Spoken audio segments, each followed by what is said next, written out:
নমস্কাৰ বন্ধুসকল, স্বাগতম জনাইছোঁ মোৰ ইউটিউব চেনেল আছামিজ এডুকেশ্যনলৈ আপোনালোকক স্বাগতম জনাইছোঁ। অসম চৰকাৰৰ 1 লাখ চাকৰি 4,000 নিযুক্তি পদৰ আজি অনলাইন আবেদন ষ্টাৰ্ট হৈছে, আজিৰ পৰা আৰম্ভ হৈছে। চ' ইয়াতে পোষ্ট আছে টোটেল 4,000 ভেকেঞ্চি আছে। DSS, DSS, FW, DME আৰু আয়ুষত মুকলি হৈছে। এইকেইটা পোষ্ট গ্ৰেড 3 আৰু গ্ৰেড 4ৰ ভেকেঞ্চি হয়। 8 ফেব্ৰুৱাৰীৰ পৰা ষ্টাৰ্ট হৈছে, আজিৰ পৰা অনলাইন আবেদন ষ্টাৰ্ট হৈছে। চ' আপোনালোকে অনলাইন আবেদন কৰি ল'ব পাৰিব। চ' এইকেইটা পোষ্টৰ বাবে আপোনালোকে ক্লাছ 8ৰ পৰা আৰম্ভ কৰি ক্লাছ 10, ক্লাছ 12, গ্ৰেজুৱেশ্যন পাছ কৰা, লেবৰেটৰী টেকনিচিয়ান, ITI পাছ কৰা, চ' সকলোখিনিয়ে অনলাইন আবেদন কৰিব পাৰিব। লগতে ছোৱালীখিনিও আবেদন কৰিব পাৰিব। নাৰ্ছৰ কাৰণেও আৰু বেলেগ পদৰ কাৰণেও আপোনালোকে আবেদন কৰিব পাৰিব, ল'ৰা ছোৱালী। চ' সকলোৱে আবেদন কৰিব পাৰিব। চ' বয়সো দিছে, বয়স 40 ইয়াৰ্ছলৈকে আবেদন কৰিব পাৰিব। আৰু যদি SC, ST, OBC, MOBC, PWD candidate, EWS candidate, so' তেওঁলোকৰ কাৰণেও এজ ৰিলেক্সেশ্যন আছে। চ' সকলোৱে আবেদন কৰিব পাৰিব। চ' আজিৰ পৰা ষ্টাৰ্ট হৈছে। চ' আপোনালোকক মই গোটেইখিনি A to Z দেখাই দিম, এডুকেশ্যন কোৱালিফিকেশ্যন কি লাগিব। চ' আপোনালোকে ভিডিঅ'টো চাই থাকক।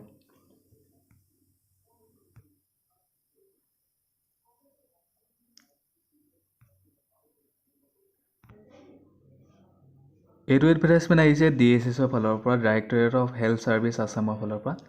আৰু ইয়াতে গ্ৰেড 3 ভেকেঞ্চি আছে, টেকনিকেল পষ্ট আৰু নন টেকনিকেলৰ কাৰণে পষ্ট আছে। আৰু গ্ৰেড 3 কাৰণে টোটেল পষ্ট আছে 907টা ভেকেঞ্চি আছে। আৰু গ্ৰেড 3 নন টেকনিকেলৰ কাৰণে আছে 621টা। চ' ভালেমানখিনি পদ মুকলি হ'ল। চ' আপোনালোকে আবেদন কৰি ল'ব পাৰিব। প্ৰথম পোষ্ট আছে অক্সিলেৰী নাৰ্ছ মিডৱাইফ ANMৰ কাৰণে নাৰ্ছৰ ভেকেঞ্চি। ইয়াতে নাম্বাৰ অফ পোষ্ট আছে 353টা। ডাৰ্ক ৰুম এছিষ্টেণ্ট 2টা আছে, ড্ৰাইভাৰৰ কাৰণে 73টা। ডায়েটিচিয়ানৰ কাৰণে আছে 1টা, ECG টেকনিচিয়ানৰ কাৰণে আছে 6টা, ইলেক্ট্ৰিচিয়ানৰ কাৰণে 10টা, ICU টেকনিচিয়ানৰ কাৰণে আছে 47টা, লেবৰেটৰী টেকনিচিয়ানৰ কাৰণে আছে 50টা, মেডিকেল ৰেকৰ্ড টেকনিচিয়ানৰ কাৰণে আছে 4টা, OT টেকনিচিয়ানৰ কাৰণে আছে 14টা, অফথালমিক এছিষ্টেণ্টৰ কাৰণে আছে 67টা, ফাৰ্মাচিষ্টৰ কাৰণে আছে 70টা, ফাৰ্মাচিষ্ট আয়ুৰৰ কাৰণে আছে 3টা, ফিজিঅ'থেৰাপিষ্টৰ কাৰণে আছে 12টা পোষ্ট, প্লাম্বাৰৰ কাৰণে 6টা, ৰেডিঅ'গ্ৰাফাৰৰ কাৰণে 25টা, ষ্টাফ নাৰ্ছৰ কাৰণে আছে 164টা। আৰু টোটেল ভেকেঞ্চি আছে 907টা। এতিয়া কৈছোঁ নন টেকনিকেলৰ পোষ্টকেইটা। এছিষ্টেণ্ট এণ্টমলজিষ্টৰ কাৰণে আছে 2টা, একাউণ্ট এছিষ্টেণ্ট কাম LDA জুনিয়ৰ এছিষ্টেণ্টৰ কাৰণে আছে 107টা, একাউণ্টেণ্টৰ কাৰণে আছে 2টা, এছিষ্টেণ্ট কেমিষ্টৰ কাৰণে আছে 9টা, বেচিক হেল্থ ৱৰ্কাৰৰ কাৰণে আছে 13টা, কম্পাইলাৰ কাৰণে আছে 1টা, কম্পিউটাৰ অপাৰেটৰৰ কাৰণে আছে 1টা, কম্পিউটাৰৰ কাৰণে আছে 2টা, ড্ৰেছাৰৰ কাৰণে 27টা, হেল্থ এডুকেটৰৰ কাৰণে 87টা, লিপ্ৰচি ইনজেক্টৰৰ কাৰণে আছে 8টা পোষ্ট, লিপ্ৰচি ছ'চিয়েল ৱৰ্কাৰৰ কাৰণে আছে 5টা, মাল্টিপাৰ্পছ ৱৰ্কাৰৰ কাৰণে আছে 260টা পোষ্ট, নন মেডিকেল এছিষ্টেণ্টৰ কাৰণে আছে 77টা, ষ্টেটিষ্টিকেল এছিষ্টেণ্টৰ কাৰণে আছে 9টা, ষ্টেটিষ্টিকেল কম্পিউটাৰৰ কাৰণে আছে 2টা, ষ্টেটিষ্টিকেল ইনভেষ্টিগেটৰৰ কাৰণে আছে 4টা, TB হেল্থ ভিজিটৰৰ কাৰণে আছে 3টা, আৰ্বন লিপ্ৰচি ৱৰ্কাৰৰ কাৰণে আছে 2টা। আৰু টোটেল আছে 621টা। ইয়াতে টোটেল ভেকেঞ্চি আছে 1500টা ভেকেঞ্চি আছে, 907টা আছে ভেকেঞ্চি। টেকনিকেলৰ কাৰণে গ্ৰেড 3 আৰু 621টা আছে গ্ৰেড 3 নন টেকনিকেলৰ কাৰণে। ইয়াতে যদি আমি চাওঁ 1528টা ভেকেঞ্চি আছে। চ' ভালেমানখিনি ভেকেঞ্চি আছে। এতিয়া গৈছোঁ এডুকেশ্যন কোৱালিফিকেশ্যন কি লাগিব। যদি এডুকেশ্যন কোৱালিফিকেশ্যন চাওঁ, অক্সিলেৰী নাৰ্ছ মিডৱাইফ ANMৰ কাৰণে বিচাৰিছে, ANM ট্ৰেইনিং পাছ কৰা হ'লে আবেদন কৰিব পাৰিব। চ' দৰমহাখিনি বাৰু কৈ নাযাওঁ, 14,000 টকাৰ পৰা 60,500 টকা। ডাৰ্ক ৰুম এছিষ্টেণ্টৰ কাৰণে বিচাৰিছে, হায়াৰ ছেকেণ্ডেৰী পাছ কৰা হ'লে আবেদন কৰিব লাগিব। আৰু লগতে বিচাৰিছে 1 year এক্সপিৰিয়েঞ্চ। ডায়েটিচিয়ানৰ কাৰণে বিচাৰিছে BA বা BSc in home science with food and nutrition বা পষ্ট গ্ৰেজুৱেট থকা হ'লে আবেদন কৰিব পাৰিব। খালি ফুড এণ্ড নিউট্ৰিশ্যনৰ পৰা পষ্ট গ্ৰেজুৱেশ্যন কৰা হ'ব লাগিব। ড্ৰাইভাৰৰ কাৰণে বিচাৰিছে মেট্ৰিক পাছ কৰা হ'লে আবেদন কৰিব পাৰিব।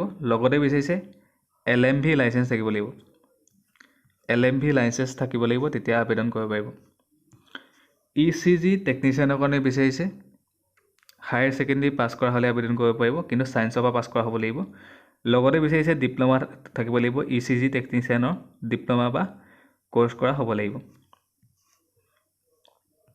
ইলেক্ট্ৰিচিয়ানৰ কাৰণে বিচাৰিছে ক্লাস 10 পাস কৰা হলে আবেদন কৰিব পাৰিব লগতে বিচাৰিছে ITI সো ITI ইলেক্ট্ৰিচিয়ানৰ পৰা কৰা হ'ব লাগিব ইলেক্ট্ৰিচিয়ানৰ পৰা ITI কৰা হলে আবেদন কৰিব পাৰিব ICU টেকনিচিয়ানৰ কাৰণে বিচাৰিছে diploma certificate in ICU technician so ICU পৰা টেকনিচিয়ান কৰা হলে আবেদন কৰিব পাৰিব লেবৰেটৰী এসিস্ট্যান্ট টেকনিচিয়ানৰ কাৰণে বিচাৰিছে লেবৰেটৰী টেকনিচিয়ান কৰা হলে আবেদন কৰিব পাৰিব মেডিকেল ৰেকৰ্ড টেকনিচিয়ানৰ কাৰণে বিচাৰিছে হায়াৰ সেকেন্ডাৰী পাস কৰা হলে আবেদন কৰিব পাৰিব 10+2 আৰু ইয়াতে কোনো ধৰণৰ কোৱা নাই যে সায়েন্স বা আৰ্টছৰ বুলি কোৱা নাই সো সায়েন্স আৰ্টছ যিকোনো সময় পাস কৰা হলে আবেদন কৰিব পাৰিব লগতে বিচাৰিছে ছমহীয়া এখন কম্পিউটাৰ ডিপ্লোমা থাকিব লাগিব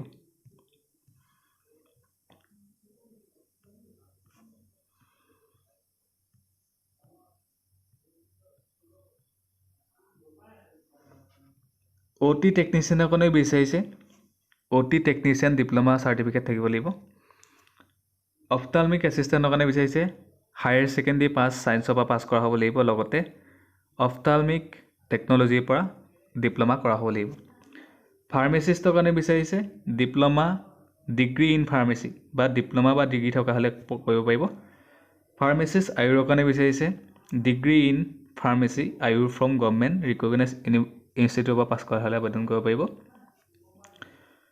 ফিজিঅথেৰাপিষ্টৰ কাৰণে বিচাৰিছে হায়াৰ সেকেন্ডাৰী পাস কৰা হ'ব লাগিব লগতে ফিজিঅথেৰাপিষ্ট কোৰ্স কৰা হ'ব লাগিব প্লাম্বাৰৰ কাৰণে ITI পাস বিচাৰিছে প্লাম্বাৰৰ পৰা পাস কৰা হ'ব লাগিব ITI প্লাম্বাৰৰ পৰা পাস কৰা হ'লে আবেদন কৰিব পাৰিব ৰেডিঅ'গ্ৰাফাৰৰ কাৰণে বিচাৰিছে ক্লাস 12 পাস লগতে ৰেডিঅ'গ্ৰাফাৰ টেকনিচিয়ান সাৰ্টিফিকেট থকা হ'ব লাগিব ষ্টাফ নাৰ্ছৰ কাৰণে বিচাৰিছে GNM ডিপ্লোমা বা BSc নাৰ্ছিং কৰা হলে আবেদন কৰিব পাৰিব বা নাৰ্ছিং কৰা হলে আবেদন কৰিব পাৰিব ইয়াতে উল্লেখ কৰা আছে যে ৰেজিষ্টাৰ্ড থাকিব লাগিব nursing council under Assam nurse midwife and health visitor কাউন্সিলৰ পৰা ৰেজিষ্টাৰ্ড থকা হ'ব লাগিব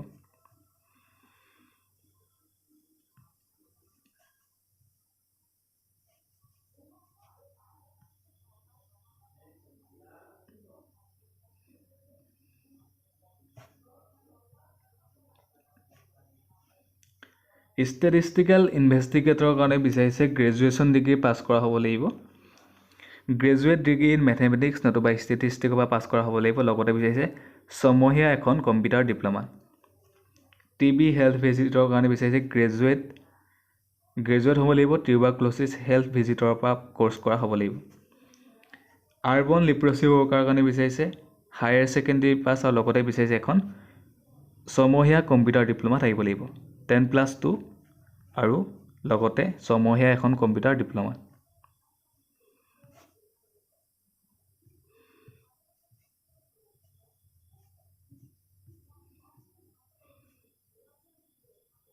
আৰু ইয়াতে গ্ৰেড 4ৰ কাৰণে ভেকেন্সি আছে ইয়াতে গ্ৰেড 4ৰ ভেকেন্সি কিটাৰ কাৰণে বিচাৰিছে ক্লাস 8 পাস কৰা হলে আবেদন কৰিব পাৰিব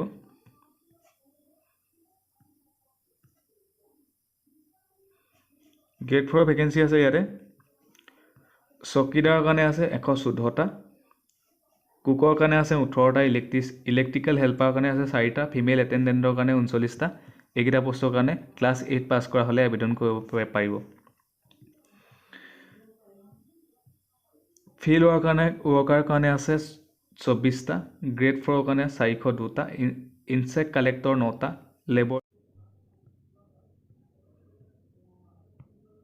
ইনসেক্ট কালেক্টৰৰ কাৰণে 9টা আছে গ্ৰেড 4ৰ কাৰণে 402টা লেবৰেটৰী এটেন্ডেন্ট 5টা লেবৰেটৰী বিয়াৰৰ কাৰণে 6টা মেল এটেন্ডেন্ট 20টা নাইট চকীদাৰ 22টা OT এটেন্ডেন্ট 13টা আছে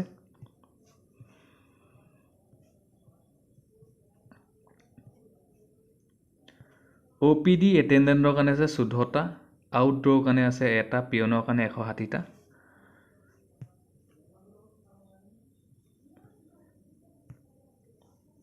চুপিৰিয়ৰ ফিল্ড ৱৰ্কাৰ কাৰণে আছে 7টা, ছুইপাৰ ক্লিনাৰ কাৰণে আছে 145টা, ৱাৰ্ড বয়ৰ কাৰণে 106টা, ৱাৰ্ড গাৰ্লৰ কাৰণে আছে 79টা আৰু ৱাটছমেনৰ কাৰণে আছে 4টা। চ' গ্ৰেড 4ত আছে ইয়াত টোটেল আছে 1192টা পোষ্ট আছে আৰু ইপিনে আছে 1528টা গ্ৰেড 3 কাৰণে টেকনিকেল আৰু নন টেকনিকেল। চ' ভালেমানখিনি পোষ্ট আছে। গ্ৰেড 3 কাৰণে আছে টোটেল ভেকেঞ্চি 1528টা আৰু গ্ৰেড 4 কাৰণে আছে 1192টা।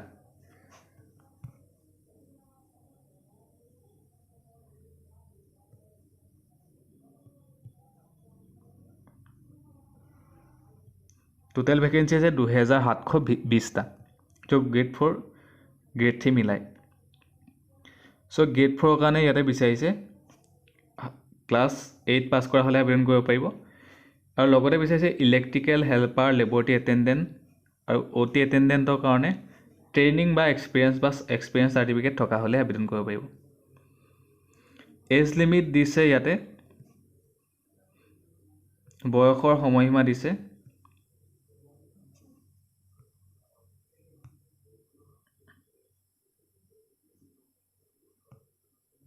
UR কাৰণে দিছে 18 to 40 yearsলৈকে আবেদন কৰিব পাৰিব। OBC MOBCয়ে 43 yearsলৈকে আবেদন কৰিব পাৰিব। SC STয়ে 45, PWD কেণ্ডিডেটে 50 yearsলৈকে আবেদন কৰিব পাৰিব।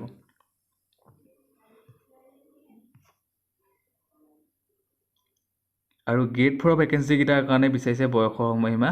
UR কাৰণে 40, OBC MOBCৰ কাৰণে 43 years, SC ST কাৰণে 45 বছৰ আৰু PWD কেণ্ডিডেটৰ কাৰণে 50 বছৰ। চ' অনলাইন আবেদন আজিৰ পৰা ষ্টাৰ্ট হৈছে। চ' আপোনালোকে অনলাইন আবেদন কৰি ল'ব পাৰিব। মই ডেছক্ৰিপশ্যনত অনলাইন আবেদনৰ লিংকটো দি থৈছোঁ, আপোনালোকে তাত গৈ চাব পাৰিব। এইটো হৈছে অফিচিয়েল এডভাৰটাইজমেণ্টটো আপোনালোকক দেখাই দিলোঁ। চ' গোটেইখিনি A to Z। আৰু এইখিনিতে কৈ থওঁ, আপোনালোক যদি নতুন হয় তেতিয়াহ'লে চেনেলটো ছাবস্ক্ৰাইব কৰি ৰাখিব, যাতে মই ভিডিঅ' দিলে আপোনালোকে ন'টিফিকেশ্যন পায়। অনলাইন আবেদনৰ মই লিংকটো আপোনালোকক দেখাই দিম। অনলাইন আবেদনৰ লিংকটো হৈছে dshsassam.gov.in। আপোনালোকে মোবাইলতো অনলাইন আবেদন কৰিব পাৰিব। চ' মই আপোনালোকক দেখাই দিছোঁ, আপোনালোকে চাই লওক। অনলাইন আবেদনৰ লিংকটো মই ডেছক্ৰিপশ্যনত দি থৈছোঁ। আপোনালোকে সেই লিংকটোত ক্লিক কৰি পেলাই ক্লিক কৰাৰ পিছত আপোনালোকে এনেকুৱা এটা পেজ খোল খাব। চ' তাৰপিছত আপোনালোকে ডেস্কটপ ছাইট কৰি ল'ব। অফিচিয়েল লিংকটো হৈছে dshs.assam.gov.in। চ' আপোনালোকে এইটো অফিচিয়েল লিংকটো মই ডেছক্ৰিপশ্যনত দি থৈছোঁ আৰু লগতে এপ্লাই আবেদনৰ লিংকটো মই ডেছক্ৰিপশ্যনত দি থৈছোঁ। আপোনালোকে ডেছক্ৰিপশ্যনটো বক্সটো চেক কৰিব, তাতে গৈ আপোনালোকে অনলাইন আবেদন কৰিব পাৰিব। চ' অনলাইন আবেদন কৰোঁতে আপোনালোকে ডেস্কটপ ছাইট কৰি ল'ব, ইয়াতে ডেস্কটপ ছাইট কৰি ল'ব। চ' ধন্যবাদ। আজিৰ ভিডিঅ'টোত ইমানেই আছিল আৰু যদি ভাল পালে ভিডিঅ'টো চাই লাইক কৰিব, কমেণ্ট কৰিব, শ্বেয়াৰ কৰিব। ধন্যবাদ।